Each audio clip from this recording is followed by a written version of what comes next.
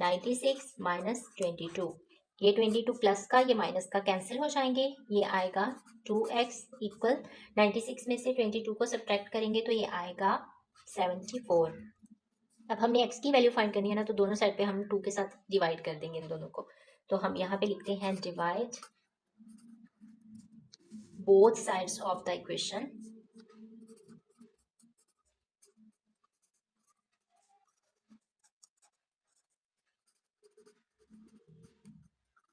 Bye 2।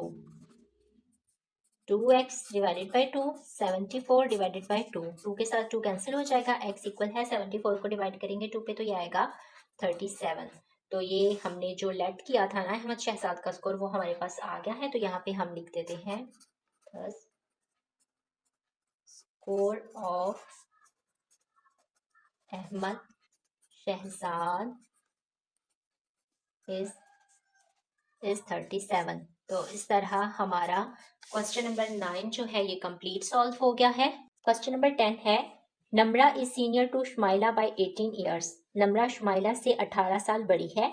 After 6 years, 6 साल बाद, Namra will be twice as old as Shumaila.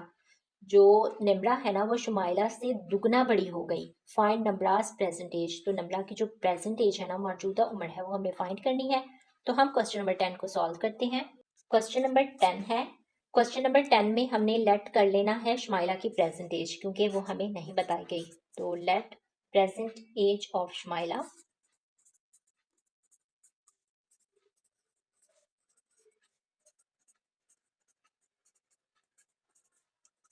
x। अब जो एज ऑफ नम्रा हम ये लिख लेते हैं।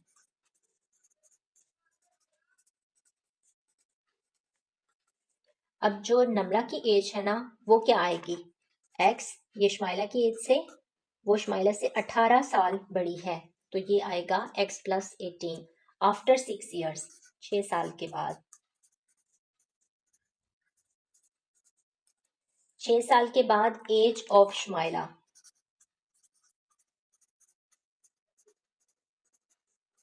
शुमाइला की एज हमने लेट की थी ना कि x है, 6 साल के बाद इसमें ऐड कर देंगे 6 ईयर्स।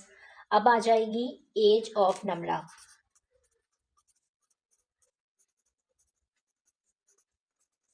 अब नम्रा की एज पहले थी x प्लस 18, अब 6 ईयर्स के बाद 6 इसमें ऐड कर देंगे, तो ये हो गई है x plus 18 plus 6 by the given condition. अब हम यहाँ पे कंडीशन लिखते हैं।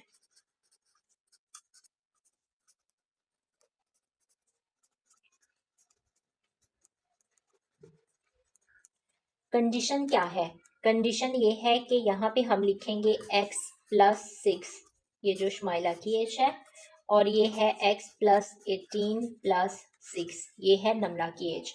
अब हमने इसको बराबर करने के लिए ना इनकी एजेस को, इसको 2 के साथ शुमाइला की एज को कर देना है मल्टीप्लाई। तो इसको करेंगे मल्टीप्लाई तो ये आएगा 2x प्लस 6 2 ज़ार 12, x प्लस 18 में 6 ऐड करेंगे तो आएगा 24। अब यहाँ पे ये देखें, ये x इस वाली साइड पे आ जाएगा, ये प्लस का है तो इस वाली साइड पे आके माइनस का हो जाएगा। किस तरह से 2x minus x plus 12 equal 24। अब ये भी x है, ये भी x है, ये सब्ट्रैक्ट करेंगे तो ये आएगा x 24, ये प्लस है, इस वाली साइड पे जाके माइनस हो जाएगा। 24 में से 12 को सब्ट्रैक्ट करेंगे तो 12 आएगा। अब जो नम्रा की एज है ना प्रेजेंट, वो हमारे पास आ गई है। नम्रा एज, जो प्रेजेंट एज है उसकी, यहाँ पे प्रेजेंट भी लिख लीजिए। प्रेजेंट एज उसकी कितनी है, x प्लस 18, ये पहले थी ना, तो अब x जो हमारे पास आई है 12 प्लस 18, तो ये आई है 30। तो हम यहाँ पे लिख देते हैं नम्रास प्रेजेंट एज क्या आई है 30, तो यहाँ हम लिखते हैं hence the present age of Namra is 30 years. तो यही हमने फाइंड करना था। इस तरह हमारा क्वेश्चन नंबर जो 10 है ये कंप्लीट सॉल्व हो गया है। क्वेश्चन नंबर 11 है a number is divided into 2 parts. एक नंबर को 2 हिस्सों में तकसीम किया गया, such that one part is 40 more than the other. एक हिस्सा दूसरे हिस्से से 40 ज़्यादा है। If the two parts are in the ratio 2:3 find the number. अगर दो पार्ट्स के दरमियान रेशो 2:3 है तो हमने नंबर फाइंड करना है। तो हम क्वेश्चन नंबर 11 को सॉल्व करते हैं। क्वेश्चन नंबर 11 है। क्वेश्चन नंबर 11 में हमने लेट कर लेना है 1 नंबर, तो यहाँ पे हम लिखते हैं 1 नंबर जो कि लेट करना है हमने, ये है x। अब जो अदर नंबर है,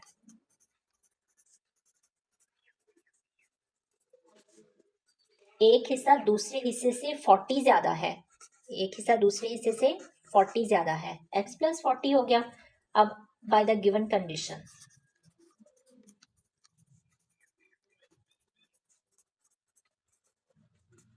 by the given condition, condition क्या है, x रेशो x प्लस 40, तो इनमें रेशो कितनी है 2:3। उन्होंने यही कहा था ना कि एक नंबर को दो हिस्सों में तकसीम किया गया, एक हिस्सा दूसरे हिस्से से 40 ज्यादा है। अब जो पहला हिस्सा है वो तो हमें नहीं पता, वो हमने लेट कर लिया है। अब जो दूसरा हिस्सा है ना वो दूसरे नंबर से 40 ज्यादा है, तो ये नंबर x था ना, तो इससे ये 40 ज्यादा है। अब उन्होंने कहा है अगर दो पार्ट्स के दरमियान, ये दो पार्ट्स है ना, ये x ये 1 पार्ट और ये जो है x प्लस 42 पार्ट्स, इनके दरमियान उन्होंने रेशो बताई है 2:3। इनके दरमियान रेशो कितनी है 2:3 है। तो अब ये जो रेशो है इसको हम फ्रैक्शन में लिख सकते हैं। किस तरह से ये आएगा, x प्लस 40, और इसको भी हम फ्रैक्शन में लिख सकते हैं 2:3। तो अब हम इसको इस तरह से मल्टीप्लाई कर देंगे, आएगा 3x 2x प्लस 40। तो अब ये देखें, ये 3x है, ये इस तरह ही आ जाएगा। इसको मल्टीप्लाई करेंगे 2x प्लस 40 को 2 के साथ करेंगे मल्टीप्लाई, तो आएगा 80। ये 2x प्लस का है ना, तो हम इसको दोनों साइड पे सब्ट्रैक्ट कर देंगे, 3x माइनस 2x, तो यहाँ 2x माइनस 2x प्लस 80। ये प्लस का 2x, ये माइनस का 2x, ये दोनों कैंसिल हो गए और ये आया है x इक्वल किसके आया है, 80 के इक्वल आया है। तो इस तरह जो एक नंबर है यहाँ पे हम लिखते हैं 1 नंबर, x इक्वल है 80 के। अब है अदर नंबर,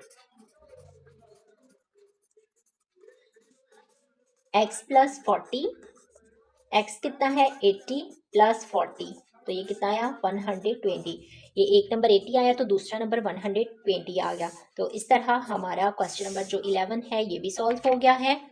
क्वेश्चन नंबर 12 है, a tractor trolley is loaded with sugar canes. एक ट्रैक्टर ट्रॉली पर गन्ने लोड किए हुए हैं। The loaded weight of truck is 54,450 kg। गन्ने के समेत जो लोडेड वेट है वो है 54,450 kg।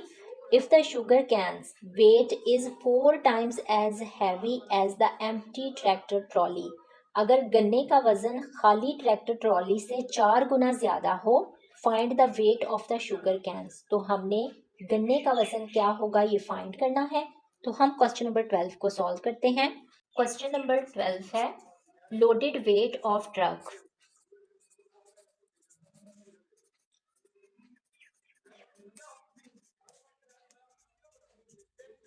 Loaded weight of truck कितना है 54,450 kg। Let weight of empty truck, वो हमने लेट कर लेना है weight of empty truck. Weight of empty truck, इसको हमने लेट किया है कि ये है x। The weight of sugar canes, the wait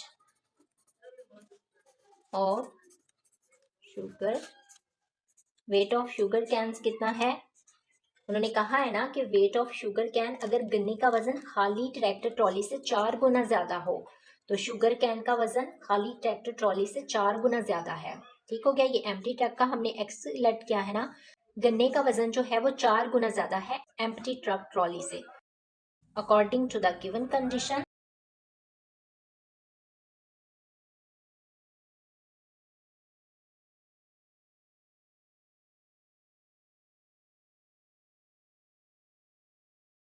अब कंडीशन क्या है, ये जो हमने एम्प्टी ट्रक का वेट ऑफ एम्प्टी ट्रक जो हमने लेट किया है वो है x, और वेट ऑफ शुगर कैन्स है 4x।